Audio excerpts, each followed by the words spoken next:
लोग मुंबई के बारे में तो बहुत ज्यादा बात करते हैं, लेकिन कई इलाके मुंबई के आसपास ऐसे हैं जिनकी हिस्ट्री मुंबई से लिटरली हजारों साल पुरानी है। मैंने कुछ दिन पहले ही नालासोपारा की बात की और आज हम बात करने वाले हैं कल्याण डोंबिवली की। ये दो रीजन्स आज मुंबई के कुछ बड़े सबर्ब्स के तौर पे जाने जाते हैं, एक इम्पोर्टेंट रेलवे जंक्शन के तौर पे जाने जाते हैं, लेकिन इनका इतिहास कितना ज्यादा पुराना है वो अपने आप में यहाँ रहने वाले लोगों तक को चौंका सकता है। क्या है इस इलाके का इतिहास, चलिए शुरू करते हैं।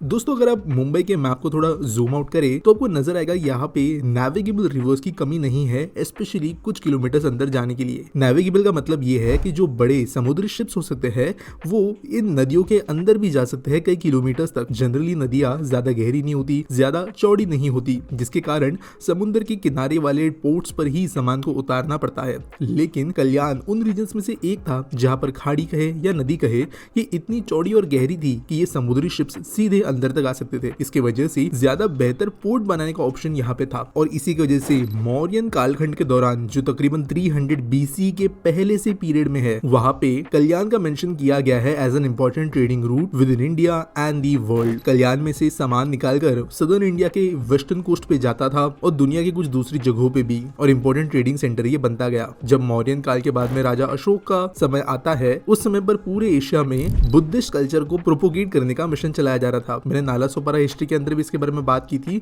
लेकिन अगर फिर से रिआइटरेट करें तो यहाँ पर बुद्धिस्ट कल्चरल इन्फ्लुएंस फैलाने के लिए, रिलीजन को स्प्रेड करने के लिए मंक्स आते थे और यहाँ पर उन्होंने कई सारी मोनेस्ट्रीज वगैरह बनाई और कई बुद्धिस्ट सेंटर्स भी बनाए और इसके वजह से बुद्धिस्ट सेटलमेंट कल्याण में डेवलप हुआ। कल्याण के पास तो पोर्ट था ही, लेकिन यहाँ पर डोंबिवली का रूल इस तरीके से आता है कि यहाँ पे क्योंकि ये भी नदी किनारे था तो यहाँ पर काफी ज्यादा फर्टाइल लैंड अवेलेबल होने की वजह से एग्रीकल्चरल इकोनॉमी स्प्रेड होना शुरू हुई और अच्छा खासा प्रोडक्शन यहाँ पे लिया जा रहा था। लेकिन फिर भी कल्याण के कंपैरिजन में डोंबिवली एक छोटा गांव ही था। इस काल में एंशिएंट बुद्धिस्ट और जो जैन ट्रेडिशनल टेक्स्ट है उसमें ये लिखा गया कि सतावरहा और बाद में गुप्ता एम्पायर के दौरान यहाँ पे कल्चरल एक्सचेंज का भी एक सिग्निफिकेंट पॉइंट था। आगे अगर बढ़े तो मिडीवल काल के दौरान 1200 CE से 1600 CE तक तो यहाँ पे ये विजयनगर एम्पायर के अंतर्गत आ गया। विजयनगर एम्पायर एक ट्रेडिंग एम्पायर था, मर्चेंट एम्पायर था और यहाँ पे ये बहुत अमीर एम्पायर भी था। इसका सेंटर तो वैसे काफी दूर सदर्न इंडिया में था, लेकिन कल्याण की स्ट्रेटेजिक लोकेशन, समुद्र से एक्सेस, नेविगेबल रिवर्स, इसके वजह से यहाँ की ट्रेडिंग इंपॉर्टेंस भी विजयनगर एम्पायर ने समझी और इसे यहाँ पर ये काफी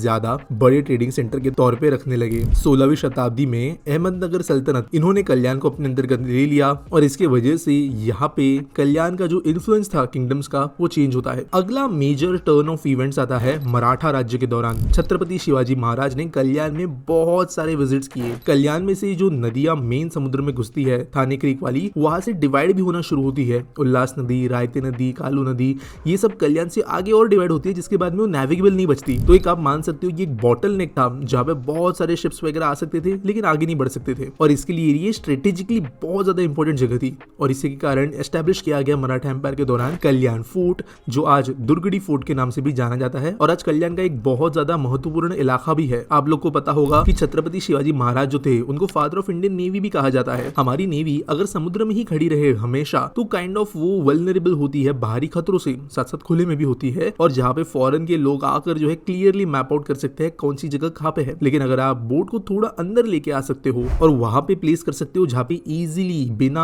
आप सामने वाले को नोटिस किए, बिना वो आपको नोटिस करे, तो ये एक काफी अच्छा लोकेशन बन जाता है नेवी को स्टे करने के लिए। और इसलिए दुर्गाड़ी फोर्ट पूरे के पूरे मराठा एम्पायर के दौरान एक बहुत इंपॉर्टेंट जगह थी।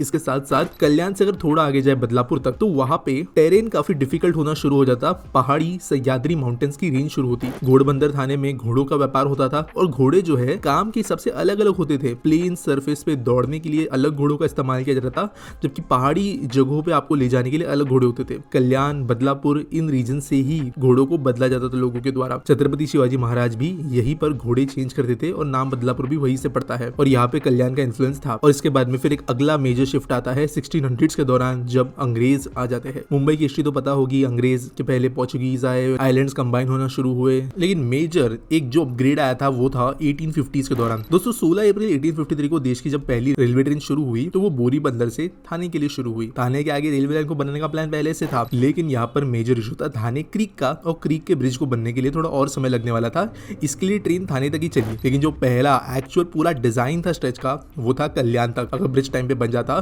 तो देश की पहली ट्रेन बोरी बंदर या आज की मुंबई CSMT से पूरी थाने तक चलती। ब्रिज बनने के बाद में finally Thane to Kalyan stretch open होता है 1 मई 1854 को। तो यहाँ पर साल भर का ही सिर्फ गैप था दोनों के ओपन होने के बीच, और कल्याण बहुत ही ज्यादा इंपॉर्टेंट स्टेशन बनता है। दोस्तों एक बात समझो, यहाँ पर इस जमाने में वेस्टर्न रेलवे बहुत ही ज्यादा स्लो प्रोग्रेस पे कंस्ट्रक्शन फेज में थी, यानी कि चर्च गेट या उसके आगे के स्टेशन एग्जिस्ट नहीं करते थे। थाने जो है वो भी आज के जैसे कोई बहुत इंपॉर्टेंट जगह नहीं थी जहाँ पे नवी मुंबई की ट्रेन मिलती हो। दीवार लाइन एग्जिस्ट नहीं करती थी, कोंकण रेलवे नवी मुंबई को यहाँ पे भी रेलवे लाइन नहीं थी, ना हार्बर लाइन थी। तो देश का पहला जंक्शन अगर कहीं पर प्लान किया गया था तो वो था कल्याण में। अगर आप कल्याण के रेलवे मैप को देखो तो एक लाइन यहाँ से टुवर्ड्स नॉर्दर्न इंडिया जाती है नासिक होते हुए आगे, और दूसरी लाइन जो जाती है वो है सदर्न साइड में पुणे की तरफ। यहाँ पर आज भी ये एक बहुत इंपॉर्टेंट स्टेशन है। हार्डली ऐसी कोई ट्रेन होती है जो कल्याण में नहीं रुकती, और तकरीबन 800 ट्रेन कल्याण में डेली आती है जाती है, और ये हमेशा देश के टॉप 10 मोस्ट क्राउडेड स्टेशन में होता है,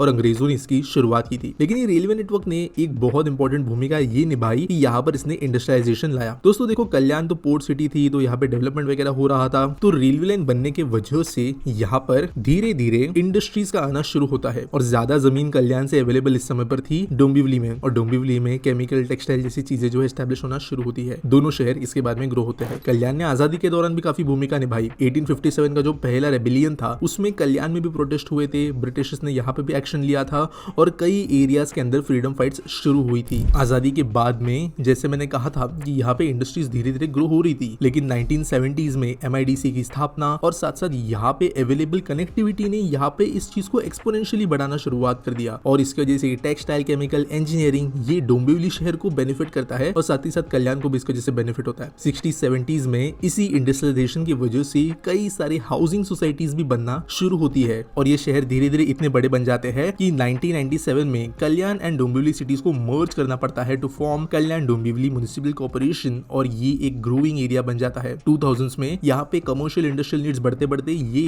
देश के 14th मोस्ट क्राउडेड सिटीज की लिस्ट में आना शुरू हो जाते हैं, और जनरली ये आज भी 20 के अंदर ही आते हैं मोस्ट क्राउडेड रीजन्स के अंदर। आज भी डोंबिवली एक बहुत important commercial and industrial area तो है ही, लेकिन कल्याण डोंबिवली आज प्राइमरीली एक रेसिडेंशियल एरिया है। यहाँ पे मुंबई के आसपास के सबसे बड़े रेसिडेंशियल प्रोजेक्ट्स बनते हैं स्केल साइज के हिसाब से, तो वो यही बनते हैं। One of the highest number of home sales यहाँ पे होते हैं, और अभी भी comparative to Mumbai affordability at least Mumbai context में होने की वजह से यहाँ पर घरों की संख्या बहुत ही ज्यादा है। कल्याण के अंदर कनेक्टिविटी भी प्लान है, 2 मेट्रो लाइन यहाँ से जा रही है। कल्याण रेलवे स्टेशन का रीमॉडलिंग हो रहा है, जिसकी वजह से स्टेशन के अंदर और 7 प्लेटफॉर्म्स मिल जाएंगे। लाइंस को उसके आगे क्वाड्रुपल किया जा रहा है, तो रेलवे ट्रेन की संख्या इजिली अबव 1000 पहुंच जाएगी कुछ सालों के अंदर फॉर अ डे, और इसकी वजह से कल्याण आगे जाके भी one of the most important suburbs रहने वाला है पूरे के पूरे मुंबई मेट्रोपॉलिटन रीजन में। और ये थी हिस्ट्री कल्याण शहर की और डोंबिवली शहर की। आपको कैसा लगा मुझे कमेंट सेक्शन में जरूर बताना। बाकी मिलेंगे अगले वीडियो में।